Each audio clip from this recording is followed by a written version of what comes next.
Yo guys, so welcome to YouTube, the only safe place you have, because apparently the world is dying right now. Welcome to a non-coronavirus video, but if you do want some extra bog roll, I've got some in my cupboard, so let me know. Today, we're going to talk about Premier League, and especially the teams which we think are going down. Now, as I'm a Burnley fan, hence the flag, I'm fortunately not going to be talking about Burnley because I'm pretty sure that we're safe now. But you never know. You just never know with Burnley. So with that said, let's get into it. So this is a Premier League table as of right now. It includes Norwich at bottom, Villa, Bournemouth, Watford, West Ham, Brighton, and that's really the main conversation here. Southampton could still go down, so could Newcastle, but really the main teams are the last six. From Brighton downwards, I think Southampton's safe. I still believe Newcastle's safe, and like Palace, Burnley, Everton, I think they're too far away. So for me, it's the bottom six. Now, just to say as well, I don't know what's going to happen with the coronavirus in terms of if there's going to be games that's going to be cancelled, suspended for until the summer. I don't know. Like, I'm going to say this as if the games will still go on at some stage. You never know. Some players, like let's say for Aston Villa, Jack Grealish gets the coronavirus, and then like what are they gonna do? They want the season to be over. We don't know what's gonna happen, but I'm gonna do this in an imaginary world where, you know, the games still go on, maybe behind closed doors, but even that, in a sense, would be a factor. Imagine being, you know, let's say Watford face Bournemouth, which I think is going to happen, you know. Imagine if there's no fans, like there being no home fans. That may play a part. Like, there's no atmosphere in the stadium. Well, with Bournemouth, there's never atmosphere. But, like, imagine an actual stadium with no atmosphere. Would that play a factor? I wanted to do this video as, like, an imaginary thing. As if, like, you know, imagine if this is what happens. So, let's just act as if the coronavirus will not cause anything. I feel stupid that I've got to talk about this as if the season is going to end. The season will not end. Before you guys say, the season will not cancel. Like, there's no way that Premier League and FA is going to be like, no, and Liverpool don't win the title and then you're going to reset from scratch. I know what you Man United fans are thinking of. No, Liverpool will win the league. Like, they will. Like, how far they head now? I'm pretty sure that if they win the next two games, even if City win them, I believe they've won the league. Like, they're that far ahead. And I know that Liverpool's had a fair banter for, 2-3 weeks, but let's be real here, guys. Like, they're miles ahead of anyone in the Premier League. And by the way, I've literally only just got back from Poland, like today. I've been in Poland for a week. I went through Manchester Airport today. I may have the virus, I don't know. But anyway, let's talk about football here. So, Norwich, Villa, Bournemouth, the bottom three. Let's talk about them first. Let's put glasses on so that people can take me more seriously, thinking I'm smarter, which I'm actually not. It's just glasses. So, let's start with Norwich. So, they've only won 5 games the entire year, 2 less than everyone else pretty much. And look at this. If you actually look at their form here, they've only won 2 games in 16. 2 wins in 16, and it's not like they've exactly been in good form. I mean, their wins has been at home, and both of them has been 1-0 wins against Bournemouth and Leicester. You may say, well, yeah, the win against Leicester is good, but Leicester, I think they've not won. I think they've won 4 games in the last 13 as well. So, like, Leicester, they're on a downhill right now, massively. This is the thing, they beat Everton, like, 2-0, and who was it, City? Yeah, they beat City. So, like, they are a good team. If you look back on my video, which I'll predict in the entire season, I said Norwich, I think they'll go down. Not because they're a bad side. I think that they're a great side. They play good football. Like, their attacking prowess is actually pretty good. It's enjoyable to watch, but I don't see any, number one, experience, and number 2, backbone in that team. The defense is too young, it's too inexperienced, it's too fragile. And I said that since, the first few days of the season. The odds are against them. Like, they are a nice side to watch. And you know what? I hope they do stay up, because I think they're a nice side. And you know what? I like their kits. I think they have nice kits. But, honestly, this is terrible for any side. Now, let's look at their fixtures. Let's have a look. Because it's kind of, if you know what I mean. They've got some big games that they can get some points from. Some massive games involving more to the bottom 6. I just felt like if they were gonna make a comeback, because they've spent the entire season past like October in bottom 3. If they were gonna make a comeback, then it would be like at least getting a result against Sheffield United, which, by the way, they're a class team, but like people sort of beat Leicester thinking, okay, the comeback's on, but then losing at Sheffield United, I think that's gonna be a massive hit in their hopes of survival. And they have got Southampton apparently this weekend. If that even plays, I don't even know, but let's imagine that it does get played. Norwich has got Everton, Southampton, Arsenal away, Brighton at home, Watford away, and West Ham at home, and then Chelsea, Burnley at home, and then Man City. So we've got City, Chelsea, Arsenal, which in fact all of them are away. So let's be real here. They probably won't get many points against, the Chelsea, City, and Arsenal away. Maybe Arsenal, you never know. But their main hopes here is that they need to win against Southampton at home, Brighton at home, and they need the results at Watford. At least cannot lose. That's a must-not-lose game if you want to make sure that you claw Watford in still, no matter what position they actually are in. They may be miles ahead, you never know, but odds are they'll still be in a fight. And then West Ham at home as well. So they have got a good chance. Like, it is still, in theory, in their hands. They got Watford, West Ham, Brighton, and Southampton, which if you actually look, that's the bottom 7 right now, because Southampton is a bit a bit ahead now, but they're not far off. They're playing 15th, 16th, and 17th all at home. So if they get 9 points, they go to 30 points, right? For me, even if they do win those somewhat winnable games at home, which is very important for them, I still think that will not be enough. Like, they need to get a big result at one of the big grounds, like Chelsea, City, or Arsenal. They could beat Everton at home, but they're a good side right now, man. Maybe even Burnley. They could get a result against Burnley. Like, that may be like a last chance for them. That's only if they've actually got results against all the other guys as well at home. But Burnley, my team, we could also be in a shout for Europa League, so we may still be fighting for something at the edge of the season. City, they may have nothing to fight for, but it's the last game of the season, so they probably will want to bring on a show. Chelsea, they may still be in a fight for top 4. Like, the way I see it, I think it's too little too late for Norwich City, man. In the last 10 games, they've had 2 wins, 2 draws. That is 8 points in the last 10 games. I'm seeing nothing here that makes me think they're going to make a comeback. The way I see it with Norwich, it's still in their hands, but for me, I can't see them doing it. I can't see it. Next up is Aston Villa. Now, this is the one team which I don't know what to say. I don't know if they're going to stay up or not, because the thing with Villa is that when Burnley has played Villa, I thought they were a good side. They beat us at Turf Moor, which is, for most teams, a kind of hard place to come to.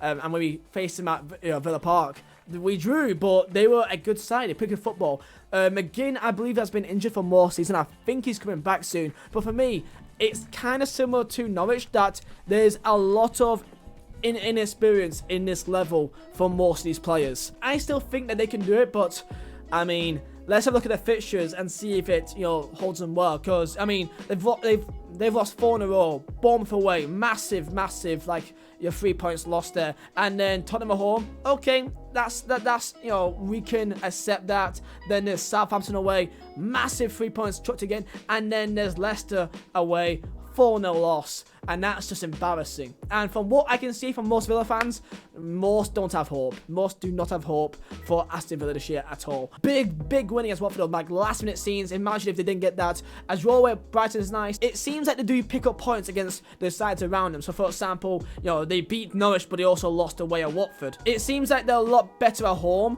than what they are away, and that may be a factor for them. So let's have a look at the fixtures and let's see what we think. And by the way, I forgot to say, tell me down below in comments what's your thoughts. Who do you think is going down? I think this is an interesting video to talk about it. I love talking about football. And right now, because of coronavirus, we may not have any soon. So let's just imagine right now, shall we? So with Aston Villa, they've got Newcastle away, Sheffield United at home, Chelsea at home, Wolves at home, Liverpool away, United at home, Palace at home, Everton, Arsenal, and West Ham, which is kind of also mixed. They've not got many of the lower sides at home. The only issue with them and with Norwich, and Norwich has a chance. They've got a lot of lower tier sides at home. Villa doesn't. And if you're looking at the running here, and they've only lost 4 games in a row, their next game is Chelsea. That's not an easy game, but you never know. Villa Park could be bouncing. It could be, it could bring up the atmosphere. They've got a lot of big sides at home. Arsenal, Man United, Chelsea, and even Wolves are a tough side. And you know what? Even our Palace on a day. They need to hope that away from home that they get some points. And looking at the teams they've got, West Ham, last game of the season, could be massive. Like, that could be a huge game. And if Villa's still in it, even if still, it'd be right to the end. And I think the last game against West Ham and Villa will be the difference. Looking at their form and then looking at the fixtures they have and looking at how typically they do get points. Other than that, Burnley on New Year's Day, the last time they've won away was back in October when they won 5-1 against Norwich. Now, they may get a result against Norwich or whatever. It's tough, man, because I think that they are actually a good side. But from what I can see from most Villa fans, they have no faith as well. But I still think it's possible. Like, there's only 2 points between them and 16th place. They can still easily make it up. The only saviour for me for Villa is McGinn. McGinn was fantastic for them before he got injured. And if he is still at the same form that he was in before he got injured, for me, that's the main thing. That is the main thing they've got to care about. That's the only saviour. If he's on target, then I think then they may do well. but we never know, man. We never know. Bournemouth up next, and they are in fact in a relegation zone, which I didn't think I'll say. I didn't think I'll see Bournemouth as a side that will be in drop zone. I think that they may start slipping down, but not this fast. I thought that they had signs of kind of wearing away.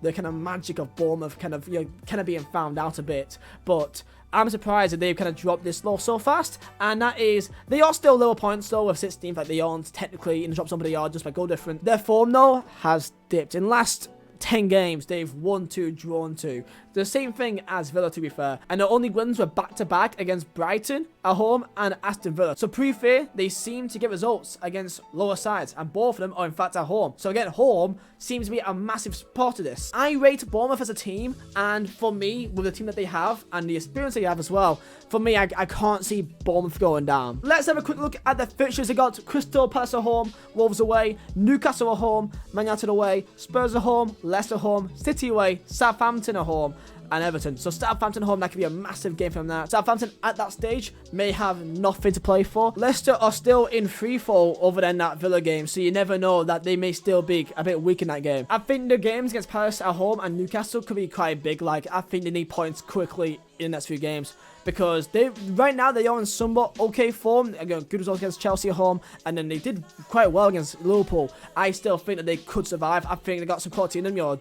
Wilson, Josh King, Fraser, I think Harry Wilson's back as well. They've not got a great defense though, that's the main thing. Other than maybe, Ake. Other than that, it's not fantastic. I still think they're a good side, but not gonna lie, they've got 4 very tough games, back to back in theory. United away, Spurs, Leicester, which they could still be a good side then, and City. 4 games out of the last 9, which is very tough. So they need a result against Palace, Newcastle, maybe even Wolves, and definitely against Southampton. Up next, Watford, who of course beat Liverpool 3-0 at Vicarage Road, which could be a massive lift for them for the rest of the season. Now, they did, of course, lose to Palace away in the game afterwards. So, football's a strange thing, right? Imagine beating Liverpool 3-0 and then losing to Palace, which I'm not saying Palace are a bad side, but it kind of shows how mental football is. I mean, even Burnley beat Watford 3-0 at Vicarage Road, but then they beat Liverpool 3-0. Football's weird, man. But Watford, less wins in Bournemouth or Villa.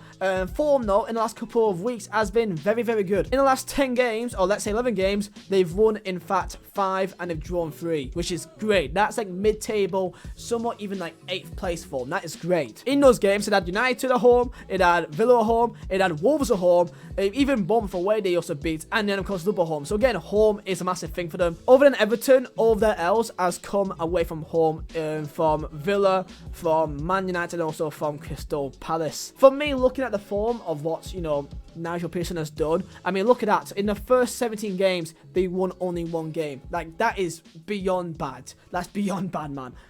I still think Watford are a good team. I kind of don't understand what made them so bad in the first place. So I don't know what was the issue with them. I don't get it. It kind of blew my mind how bad they actually got, because they were, they were FA Cup finalists last year. Like, they may have lost 6-0, I think, against City, but they were still FA Cup finalists. And like, I think it was like 9th place, 10th place, a nice season last year.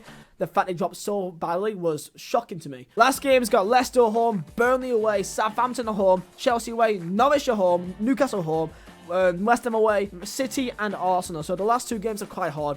May say very hard, but they've got some big games, including Newcastle, Norwich, and Southampton at home, and maybe even including West Ham and also Burnley away. They've got some decent opportunities to get some points, and if the last 10 or 11 games means anything, it means that they should also pick up a few draws and wins on the way as well. They've got form, they've got experience, other than maybe the manager, which in fact Pearson pretty much almost got relegated himself, but in fact did do a great escape. And for me, that's what I think is going to happen with Watford. Of course, the main games to look at is Norwich at home and, of course, West Ham. If Watford beat Norwich on the 18th of April, if the game is even going to be played then it's going to be a very, very big 6-pointer. But if form has got anything to mean anything at all, then for me, I think Watford, they may survive. West Ham up next. West Ham, I kind of saw this happening, but not. Like, if you compare it to the start, I mean, look at this. I mean, yes, they lost 5-0 to City at home. Terrible. But draw, win, win away at Watford, beat Norwich, and then they beat Manchester United at home. Like, that was a fantastic start. They were 5th place, in late September. They were doing good. But one thing I must say, and I saw it face first at this game against West Ham in November, West Ham played beyond awful. I think West Ham may have been the worst side I've seen at Turf Moor all year by a distance. So unstructured, so discombobulated. Like literally, like no players seem to actually know what their role was, and that's the issue which I found here. That especially at this stage, they had no idea what they were doing, no idea. But then they beat Chelsea away, like 2 games later, which really confused me because I thought, how was that even possible? Then I believe David Moyes got brought on against Bournemouth, and in fact they won 4-0. Like, oh great, okay, they may make a comeback here, and then they end up not winning in 6 games. They in fact drew against Brighton at home, massive missed chance to get 3 points. Same thing with Everton at home, but again, home seems to be a massive part of what they can do, and of course they got Southampton at home there. So let's see what fishes they have. And games West Ham is not the best. They've got Wolves at home, Spurs, Chelsea in the next 3 games, which is, I mean, if form means anything, it's not great. The only like really winnable game they have this season is potentially against Burnley at home, and then they got Norwich away, then Watford. So those 3 games will dictate the entire season for West Ham. They need to beat us, Burnley, at their ground. Otherwise, if they go into the Norwich game, you know, like 5 games, or well, 6 games in fact, you know, without a win, then I don't know, man. But West Ham does seem to have a knack of getting a result against a London team, though. You know, they beat Chelsea away, so they got Chelsea at home. You never know what may happen. You never know. All I can think about is the West Ham side that I've seen this year. And what I saw from the West Ham team was awful. Now, they may change by then because David Moyes is the manager, which, by the way, I have zero faith in David Moyes. Zero whatsoever. The last 5 games being Burnley, Norwich, Watford, United, and Villa. I mean, those home games, man. Burnley, Watford, Villa, and even Norwich away. 9 points takes them to 36. And yeah, that's going to be a tough one, man. And then there's the last team, Brighton, to talk about here. 6 wins, same thing as Watford. And again, in the last couple of games, they've not won since December. So in 2020, they've not won a single game. The last game they won was at Bournemouth at home. But they have got some decent results. Chelsea at home, and then they drew to Villa. I mean, they should have won that game, man. And then Bournemouth, massive chance missed. And then a lot of draw. They got West Ham draw, which I guess is a good result, you know, away from home. And then there's Watford at home. Chance to get 3 points kind of gone there. Sheffield, United away. Decent point, they're a good side, and then Palace at home with an L. That's gonna hurt. That's gonna hurt, man. And then there's also Wolves away. Not a bad result for them. So they're kind of seeing it out. They're trying to just drag out as many points as they can, but it's not going well for them, man. But it can be a good side. Brighton beat Arsenal at the Emirates. Brighton's games is not.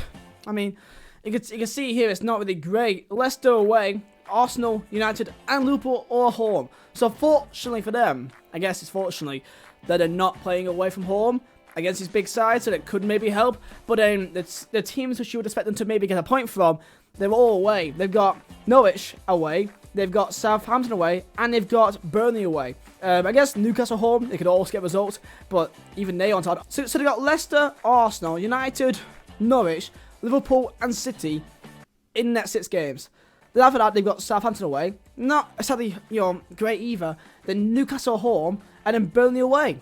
For me, I think Brighton may have the worst running out of all sides. That they may just have the worst running out of all these, man. And for me, it's not looking good for them, not gonna lie. Unless they get 1 or 2 big results against these sort of sides, man. And they need to win away from home. They need to, otherwise they're screwed. The only team they have, which isn't a top 6 side at home in the last 9 games, is Newcastle. The rest is City, Liverpool, United, and Arsenal. That's it. So for me, I think Brighton is in deep trouble here, man. Like, unless you get at least 2 big results against these, you know, top 6 teams, I don't know what hope they have, man. And considering they've only won 1 game in the last 13, and that game was against Bournemouth at home, and away from home, they've not been great. They've got a few draws, to be fair. Draws-wise, that's good. But they're only 2 points ahead of the drop zone. For me, I just don't think that's good enough. And for me, Brighton, they're in trouble. They are in trouble, man. They don't win enough games. And when they do, I think they could have a upset in them. But I don't think that's enough. I think they need at least 2 upsets. So, with that said, I'm going to end off this video saying that I think the bottom 3 teams and the teams to go down this year is Norwich, Brighton, and I want to say Villa. It could be West Ham. Honestly, I think Watford and Bournemouth, they should stay up. I feel like they got enough in them. They got form in them. They got experience. They got a good team. West Ham should have experience, but for me, I just don't think it's a good team. Pretty much 90% of Villa fans think they're going down this year. Like, they just don't see it. For me, I'm going to say it's going to be Norwich, Brighton, and Villa that's going down. There you go, guys. That is my thoughts on who is going down in the Premier League. Now, again, coronavirus, I don't know what's going to happen. It may get suspended. It may get cancelled. This video may be for nothing, but only time can tell. So if you guys do enjoy, smash the like button. Tell me down below in the comments what's your thoughts on this review of the bottom 3, who's going down. Tell me who do you think is going down. Am I right? Am I wrong? Did I miss out anything? Let me know, guys. I do apologise if I do think your team's going down. 3 teams must go down. And for me, from what I've seen, form-wise, your results, and your current next fixtures, this is what I'm thinking. So tell me your thoughts down below. Thank you guys for watching. My name is Vizeh. I'll see you next time.